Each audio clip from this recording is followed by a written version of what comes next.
Welcome to Volt Quick Tips. In this episode I will demonstrate how to use the air compressor that comes with the Volt to inflate your car tires to the desired pressure. First of all, here's where the compressor is. It's in your trunk, and to get to it you'll remove the cover across the top, and if you have a mat or whatever, you may have to kind of pull that back a little bit and reach down to the trunk or the cargo area floorboard and stick your fingers in the handle here and pull up and get this out of the way. And a neat trick will be to take this elastic cord and hook it on the same hook that you hook the cargo cover with. Now that we have the cargo floor cover opened, you can see the air compressor, which is right here, this unit here. You just basically, there's two indentations on either side. You just reach in and pull straight out, and you have the compressor as you see here, and we'll take this to inflate our tire. Now that we have the compressor out of the trunk, a couple of things you have to do. There are two types of hoses on here. There is the black hose that runs through. This is for the air. You have the clear tubing. This tubing is for filling the tire with the fix-a-flat type of solvent that injects in your tire and clogs the hole, so you can drive to a service station and get the tire repaired. This episode is not going to deal with the fix-a-flat type of mechanism today. This episode is going to deal strictly with inflating your car tire. So to do so, you have to, underneath, if you turn the unit over, there is a cigarette lighter power cord. So what you do is you pull that out and you unwind. It's fairly lengthy, so you can reach your tires from a cigarette lighter or power outlet, I guess, to be politically correct, in your car. So we'll take this and plug it into the power port. Okay.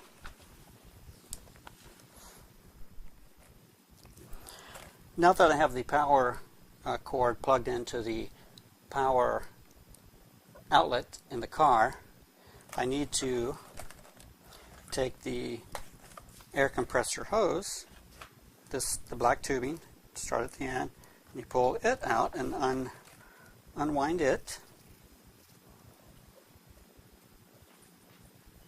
Now that we have the compressor tubing unwound from the unit, and we have the power cord from the compressor plugged into the power port in the rear of the Volt, one thing I did not show but is necessary is the power port in the rear is not a live port until you start the car. So there's no power to that outlet until you start up the Volt. So off camera I started the Volt, and to ensure that the compressor is working, the dial will light up. So that tells me I do have power coming to the compressor from the power port. And what I'll do is I'll unscrew the valve stem cap, put that out of the way. I'll take the end of the air compressor tubing. I will put it over the end of the valve and you'll turn this gold coupler.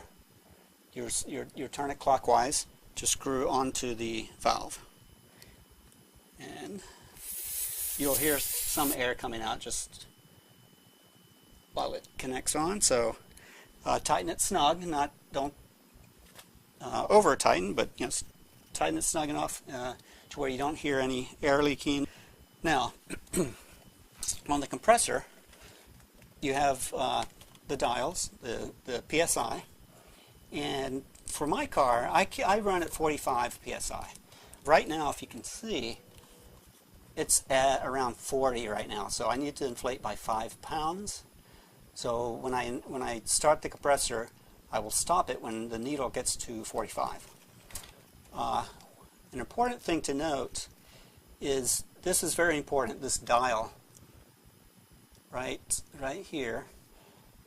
There's two settings. One is this symbol on the right. It looks like almost looks like a shower head spraying out water. That's actually air, and that's for the air compressor. We are now in air compressor mode. This icon here, you can tell it looks like. Let me see what it looks like. It actually looks like some solid material coming out of the end of the hose. That is the like the run flat solvent that gets injected into the tires. We're not doing emergency repair right now, so we're not going to use this. We're going to keep the dial set at just air pressure. And this button here that starts the compressor. I'll put it on the 4 before I press that because it vibrates and it's loud, and I want to be able to see the dial as I'm doing it.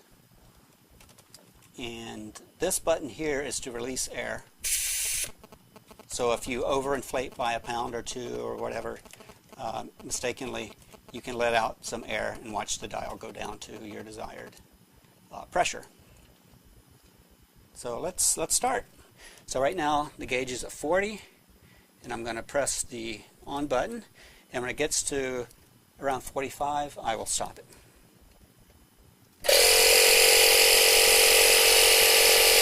You notice how it's moving? Not too bad this time.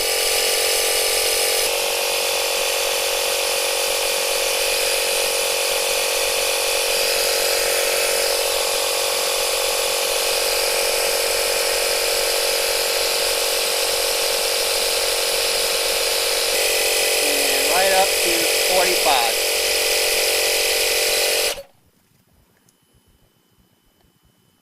I've found, and this is an anomaly with this, once you turn it off, you lose like a pound on the dial.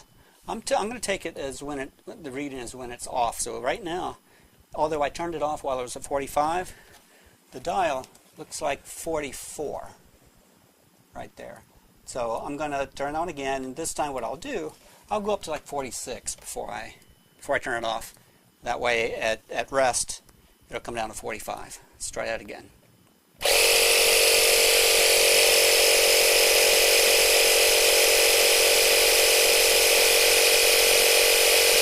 Okay, it's about 46, and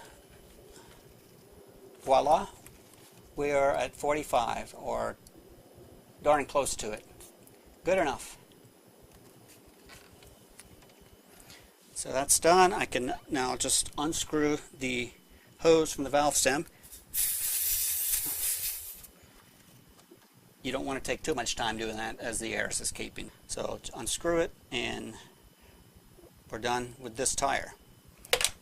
Take my valve stem before I forget, put it back onto, or the valve stem cap, and put it back on the valve stem.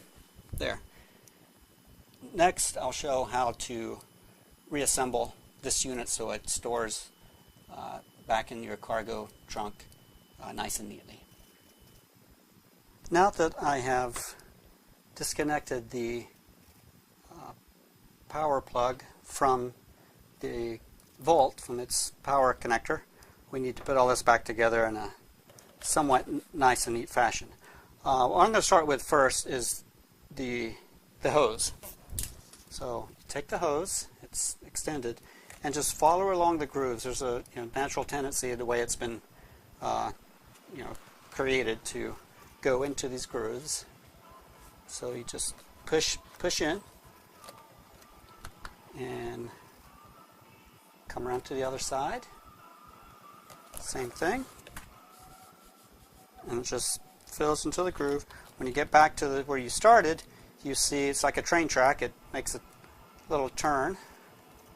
So push that in. So now we start another layer. and it should match up to the end groove right here. And that should hold it in place. Then we do something similar to the power cord. And to do that, the key here is try to keep it flat. It's a two wire cord. So if you want to keep it flat, keep it from twisting like this as you're wrapping it. So if you look in there to see how it goes, you'll see how it starts. Keep it flat, and you just, again, keep it flat, keep it from twisting. I'm feeling it with my index finger and thumb, and then it gets to the point where it may get a little tangled here. You just have to unwind that, kind of unspin it. I'm keeping this flat, and this one just winds up on itself like a traditional spool within the same track. So I'm just winding. This is a long cord so I can reach the tires. Then when you get to the end, you slip the knob through the slot, follow along the grooves in there, and you can twist the power cord. It snaps right in there, and it holds it in place. So there is the compressor. One last thing, as a bonus tip, if you open this little plastic door right here, you'll see some adapters. And if you pull these out, one adapter is for for football, basketball, soccer ball. This adapter is for, say, inflatable rafts and inflatable toys. Either one of these they both have threads. They screw onto the end of the black hose, and you would inflate as you normally would inflate. So that's a nice little bonus that they put in here for us. The trick is getting it back. Okay, that's the key. Make sure the threads are on opposite ends. Feed it through. Put it right in that little holder, and then this and that holder. And then this should snap right into place. Nice and neat. There it is. Now let's go back to the trunk. Now that we have the compressor put back together, so to speak, we go back to the cargo bay and slide it right back in where the selector switch dial is toward the rear of the vehicle. Again, it slides right back in. Make sure it's flush. Push it in all the way down to where it's flush with the deck here. Now that the compressor is in its compartment, we just make sure we unlatch what we did earlier to close the cargo door, or bay door here at the bottom. If you have a mat, pick a mat back, take your cover, hook it back into place. That does it for another edition of Volt Quick Tips.